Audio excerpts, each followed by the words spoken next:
All right, here we are, guys. Kendall, Brady, Gus, Oren, the Northwest Wrestling Trappers, 4 that were out. The Bear Attack 4. What do we call you guys? Right? Bear Attack 4. The Bear Attack 4. Not going to define you for the rest of your life, but in this moment in time, this is where we're at. So you got to put a label on everything. That's what we are today. Take me back to that day.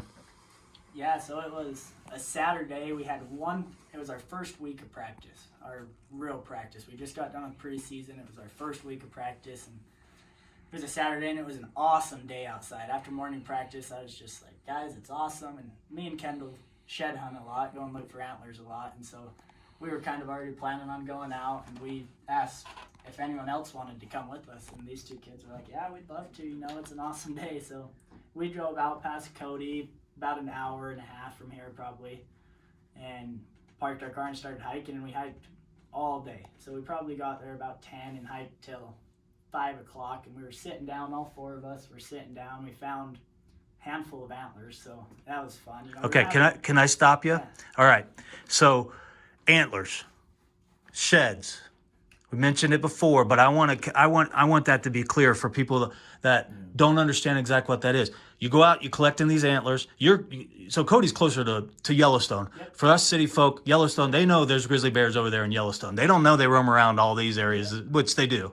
But so I'm setting a little stage here for everybody. You're closer to Yellowstone. You're hunting for antlers for what reason? Fun, yeah. And there's more than just like one out there. You can collect a lot, right? All right. It's kind of like a scavenger hunt. Okay. Okay. So it's like, yeah, all right. Awesome. It's fun. You're out in nature. You're hiking from 10 to 5. Yep. Okay. Yep, and so it's about 5 o'clock, sun's going down, and we all decide it's time to start heading back to the truck. And me and Kendall have been finding horns, so we're like, we're going to stay up here and kind of work our way back where we've been finding the horns. And Oren and Gus decided they're going to, drop down to the bottom and look for some deer horns in the lower stuff and kind of walk the lower stuff back. And so we split up, and probably, 5-10 minutes after we had split up and me and Kendall started making our way, I looked at the ground, and there was just a big old pile of bear crap. And I looked at it and I said, Kendall, there's a lot of bear crap right there. And it was almost crazy. Like, as I said that, I turned to my left, and the bear was not 15 yards away from me, and crash, took about 2 steps and kind of tackled me, and that's where it started. But up to this point, have you ever had an encounter with a bear? so I've hiked for 2 years in those mountains in the same spot. I've been there 5 or 6 times, seen bears, but I've never encountered a bear. I've never had to use my gun, never had to spray them. Which is a good point. You had protection, right? You guys had bear spray, guns, everything, right? So you think I'm fully protected. Bear comes at me, that thing's going down. Yep, You didn't have time for that. No. Okay. No. So the bear gets Brady. He was actually above me when he said there's kind of some bear sign right here, and then when it got him, tackled him, he ended up way down below me, and I'm just watching this, 400-pound, 500-pound animal on top of my friend. It looked bad. He's gonna kill me. Yeah. I'm just watching, and my mind's racing, and I actually reached for my backpack, and I was like, oh, it's clipped on, I can't use that. And then there was a rock, and I grabbed the rock and throw it, and it just kind of bounced. Nothing. You hit it. Yeah. Okay. Because I'm close. I'm probably from here to the chairs. 10 feet. 10 feet. We're close, and I'm just kind of watching it go down. And after I throw the rock and nothing happens, I actually looked over my shoulder, and I was like, I could run. I could get out of here right now, but for whatever reason, there was a stick. I grabbed it and threw it, and same thing, nothing. And I don't know what it was. I just walked up and grabbed it and kind of pulled it off, and we locked eyes for a second, and I took a few steps back, and then it rushed me and knocked me onto the ground and pushed me up into some trees, attacked me, and I was just kind of stuffing my hands in his mouth, so it wasn't getting nothing else but just my hands. Do you remember what those eyes looked like? Just little teeny black. Yeah, beads. Little beads. So you remember all this. Obviously, it's fight or flight.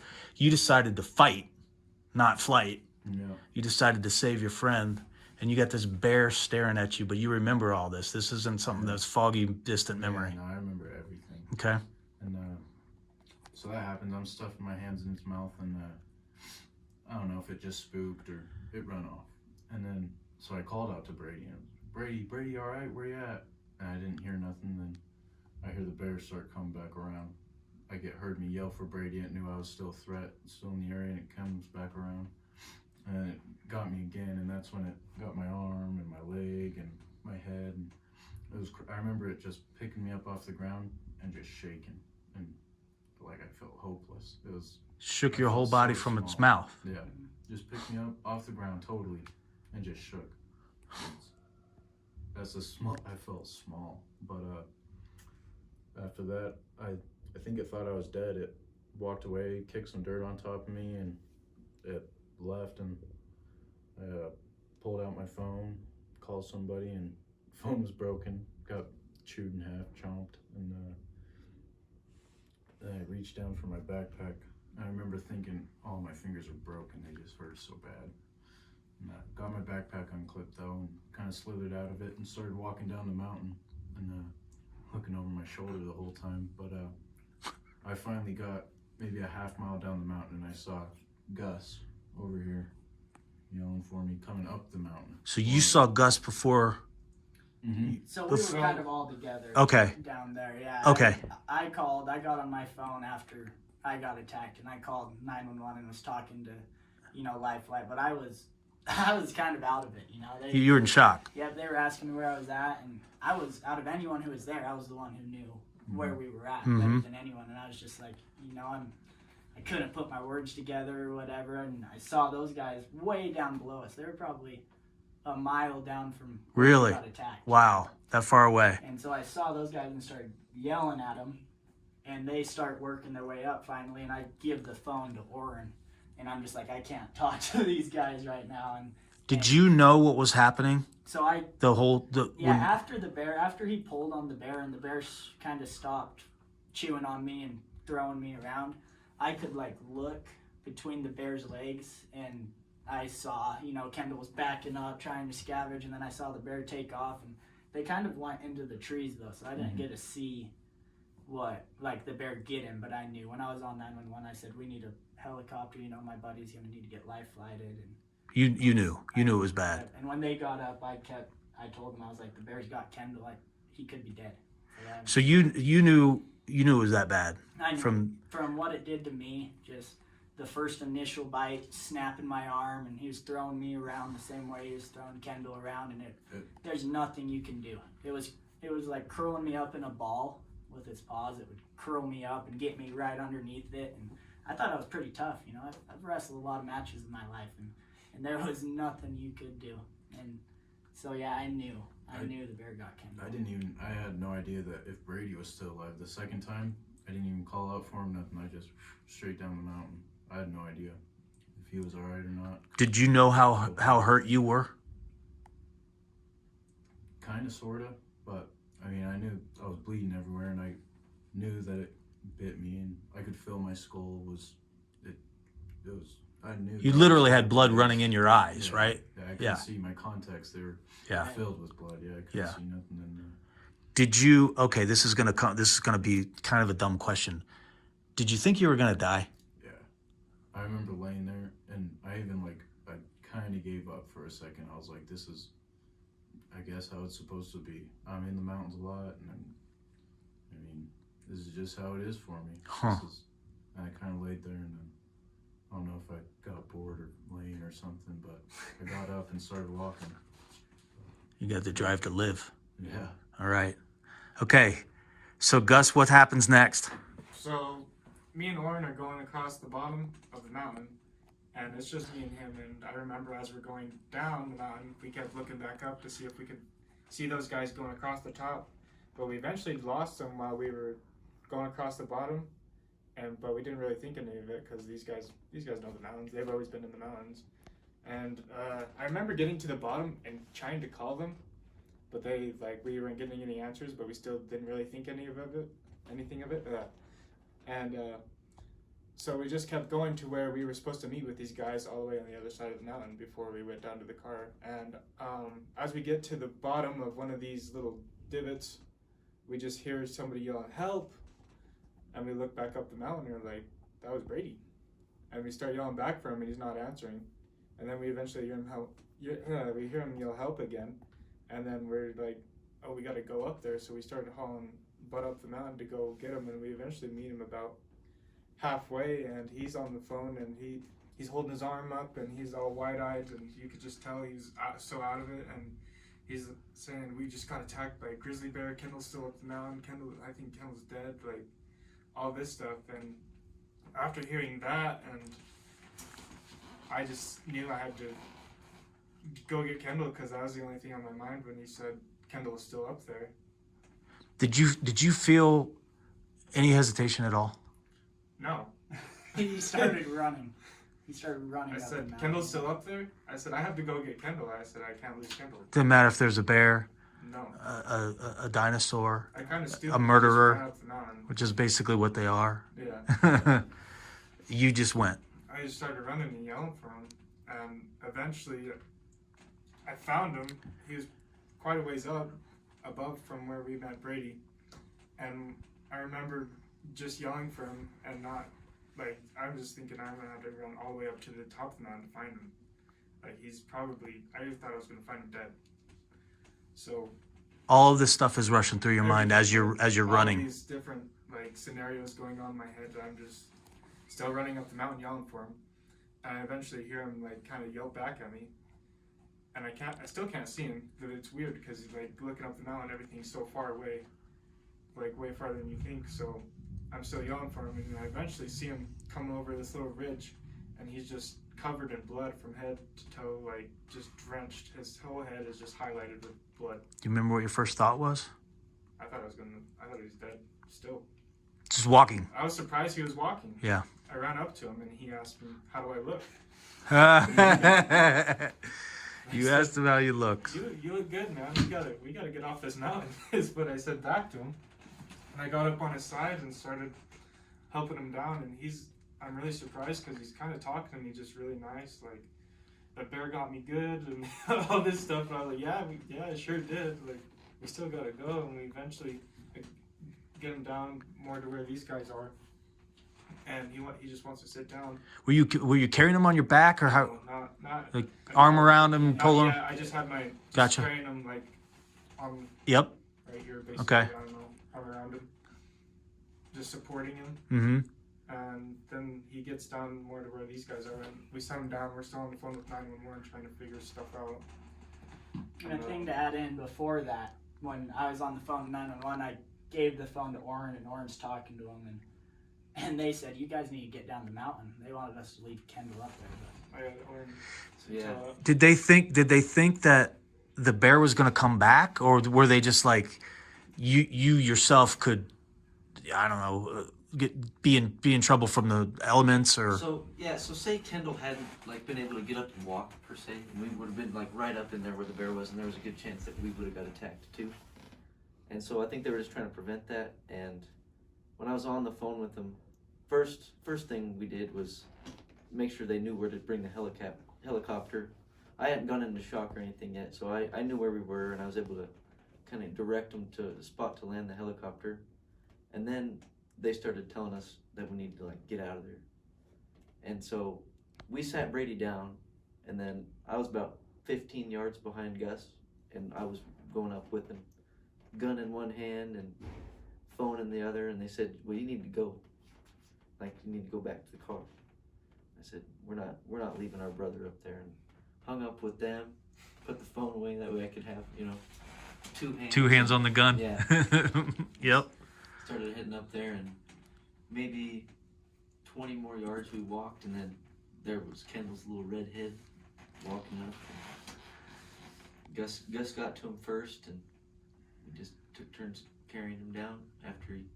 Yeah, so they got down and sat down by where I was sitting down, and Kendall sat down, had to take a little break, and... Remember I said, I need some water. Who's got water? And they pulled out some crusty looking water bottle that has like 2 swallows in it. Whatever. Thanks. Yeah.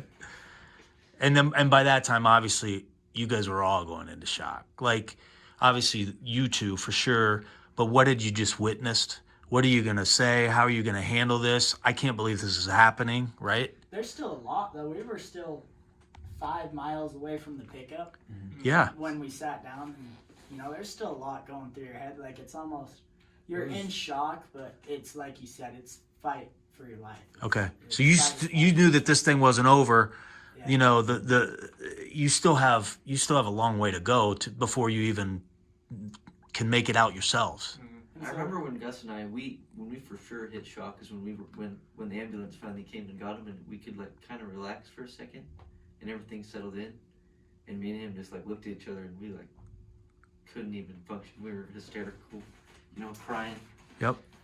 Kendall's in the back of the ambulance cracking jokes. It was weird for me. EMTs. I really don't think I ever went into shock. I was trying to be cool about the whole thing and never trying to freak out I guess a few days later in the hospital, I was like, holy crap, I guess I got attacked by a bear. But like that day, I never really, the whole time I was joking around, and the helicopter ride was awesome.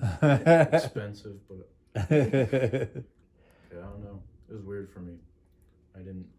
You still feel that way right now? I still feel Kinda. that way a little. It's hard to wrap your head around it. I mean, Yeah. I've been in the mountains a million times, and to get attacked by a grizzly bear, it's like it really happened. But Okay, so from where I sit, this is like a fiction, right? This happens in movies. yeah. This you might read a book or a magazine about it, and this is obviously how I came as I read about it, and it made headline news. But when you're going through it, and now that you've experienced it, can you believe that this happened to you? Yeah. It's Seriously, I still can't. Still crazy. And for both of us to look how we look now, and we're both kind of rolling Doing around in the great, wrestling yeah. room doing great, and just that, not everybody can say that. Right. You have a broken arm, but they've fixed it with a plate. Plate and some Right. screws Right. And your head looked like it was completely ripped off, like you weren't gonna make it. Back. I've seen the pictures. Yeah, it's unbelievable. And right now, there's just very small evidence that this happened. How long ago? like a little over a month, Probably month about and 2 2 months weeks. now. 2 months. Or It's a month and a couple weeks. It was yeah, October. coming up on so 2 months, I October guess. 15th. It'll be. Okay, so coming up a month and a half. Yeah, unbelievable. All right. As far as the story goes, then we get to the hospital. We got surgeries and all that stuff, right? The professionals take over at that point, right? What's the prognosis? Like you mentioned, you're in the wrestling room wrestling around. I got some footage of that. We had some earlier interviews, obviously, but what's the prognosis? What are doctors telling you guys?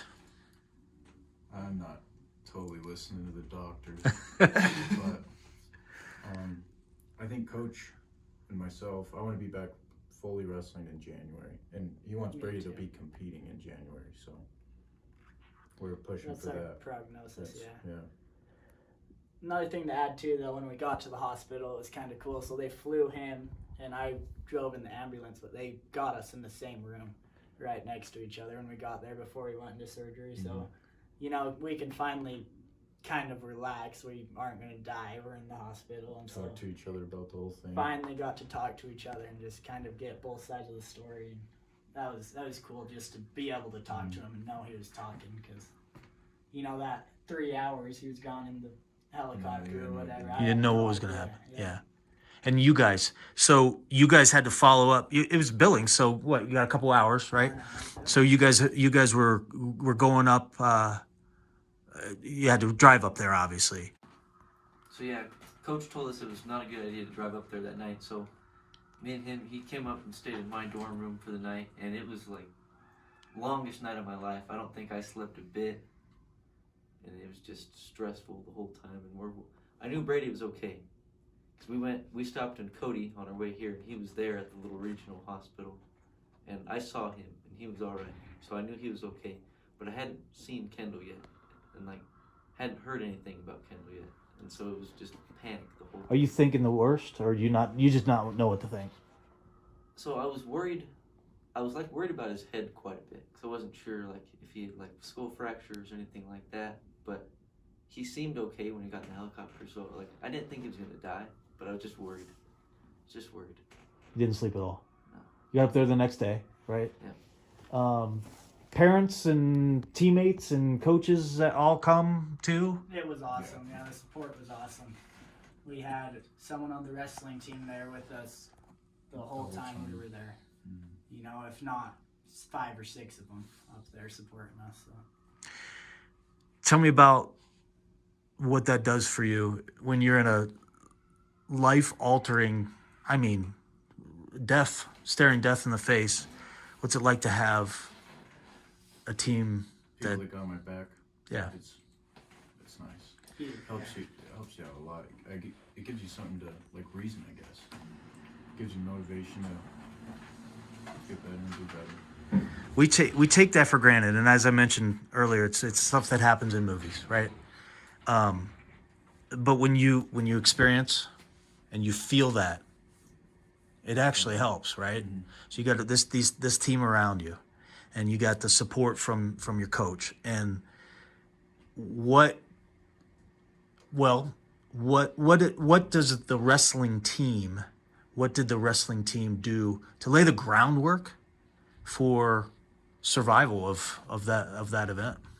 Yeah, just the team starting with these two. If those two weren't there to talk to 911, to help carry Kendall down, to, you know, if they just didn't decide on Saturday after practice, yeah, we'll come with you, you know, that's where it started first. And then, you know, somebody grabbing us water. It's as simple as grabbing us a cup of water after we're out of surgery or something. It's just so nice to have that brotherhood there that, you know, and Kendall, it's seriously, the team would do anything, you know, would throw their life away to help you out. And it's just awesome to think that you're surrounded by kids with that attitude, and it makes you want to be better as a person too. Yeah, I mean, it's safe to say that this changed your lives, Oh yeah. right? Not only individually, obviously for what you went through, but you guys look at each other a little bit different now, don't you? Mm-hmm. Yeah. How will that? This seems trivial question. How's that going to translate to the mat?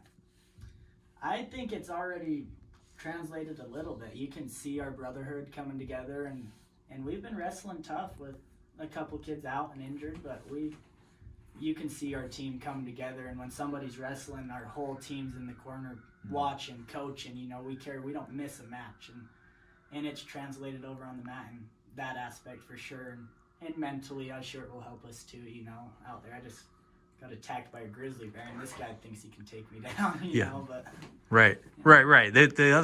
Your opponent's got to think, man, what I get myself into, right? This guy took on a bear and won, right? So, what kind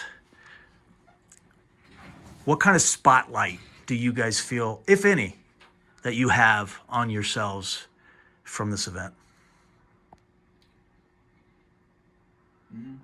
Positive, negative? I would say positive for sure, and there's definitely a spotlight on us. We can feel it. Yeah. We know people are watching, and it makes us hold ourselves to a higher standard, you know, and we know people are watching. We want to give off our best selves we can give off. So We got all kinds of macho and ego and toughness in this sport, right? We always talk about it, and we try to live it. We try to show it.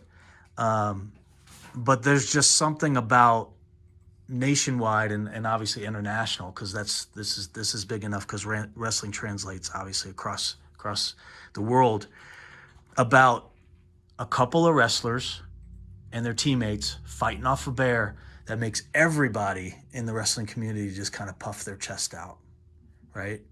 So now you guys become the ambassadors, for a short time at least, of everything across the nation. There might be coaches right now talking to their wrestlers in the room, tell them about you guys, right?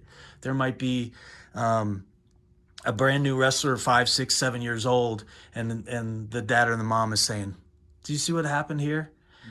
So the spotlight positive. Is there any kind of pressure? Is there anything negative from this? wouldn't say there's anything negative about it. I've really used the whole thing as motivation, and I think it's really helped me kind of turn a corner in this sport and kind of push myself further mentally to kind of a place of discomfort all the time if I can be there. It's kind of like getting in a bad position in wrestling is nothing compared to getting your head bitten off by a bear. Right. Right? Is that safe to say? Yeah. Like, it's just a wrestling match. So you can be uncomfortable for a little bit because it could be worse. Yeah. Definitely. Like, if those two guys can be able to get through everything that happened up there, like, and I'm just gonna like lay here on the mat, I can't let myself do that. Yeah, you can't be that guy. That's cool. All right, guys. What else needs to be told about this story? What am I missing? What's the takeaway going to be 2 years, 3 years, 5 years down the road for you guys? I don't expect you to think that far ahead, but what do you feel like this is going to do to maybe shape a change in your life? Well, first of all, that brought all four of us so close together here. 30 years down the road, we're still going to have each other on speed dial. I can already tell. It brings a connection like that. So that for sure. But I think we can use this story, use what happened that day to kind of bring positives out of it.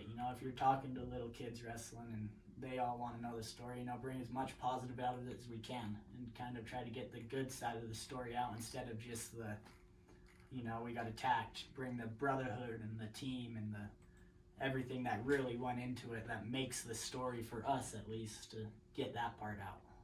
Okay. Yeah. What else we got? Anything else we want to add here? I think Brady said it pretty good.